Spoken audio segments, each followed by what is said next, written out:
Mr. Chairman, the Secretary to the conference, distinguished delegates, I will be very brief. There will be no padding. I wish to thank the President for this opportunity for re-engineering the country. I wish to go straight to say that the problem we have in this country is because we are suffering from mental slavery. Over 300 years ago, our parents sold our brothers and sisters into slavery. 300 years later, we are not different. We are still selling ourselves into slavery. There is no originality in this country. This is the root of the problem we have. Those days, the price for the slaves were trinkets, beads, gunpowder, gin, thank you very much, and so on. The price today is foreign aids. The price today is political influence. The problem we have is not of our own making. And unless we address those issues, our collusion with the colonial masters is going to cause us more problems. If we look all around, look at the ceiling, there is nothing that is new, nothing indigenous in this hall. The country itself is not indigenous. Even the coup, we are blaming the military. Even the coups that we have is not of our own making. I believe there is the author of one of the books I have read in this conference who stated that the idea of a coup was first suggested in one of the military conferences they attended in America.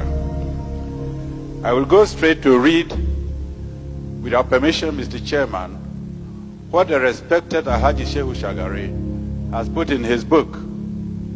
And I ask every member here to get that book, because I know most members here have the book written by Clinton, but they have not put the book, they have not bought the book written by Haji Shehu Shagari. And I'm going to quote what he has written.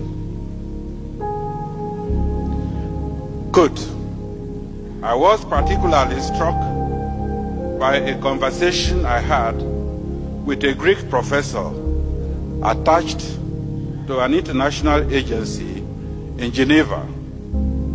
He told me his opinion of why West Europeans were supporting the rebellion against Nigeria.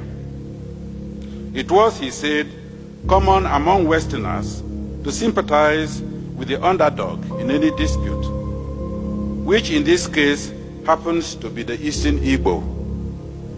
But what was even more important to the West was that Nigeria was a potential rival power in Africa, a force which had to be checked before it becomes a threat to Western European interests on the continent.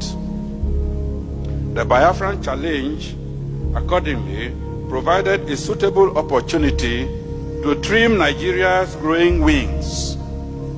He said that according to certain estimates, Nigeria was sitting on a keg of oil, which, given a suitable condition, would make it so rich in just 10 years, that is by 1978, that Nigeria would not require any aid from Europe. Indeed, Nigeria would be in a position to assist other African countries, especially the poorer ones, and thus undermine an important basis on which European influence was exercised over them. I underline that. He did not therefore think that Europe would stand idly by and watch Nigeria become to Africa what the United Nations had become to Western Europe. The rebel enclave, on the other hand, could be encouraged to become a rich but small and manageable African country, which will still be dependent on the West, just as some small oil-rich Arab countries have been. Finally, he assured me that whatever happened in the future, the West would never allow Nigeria to develop to a position where its wealth and power would threaten West European interests in Africa. Mr. Chairman, I don't need any comment. Thank you very much.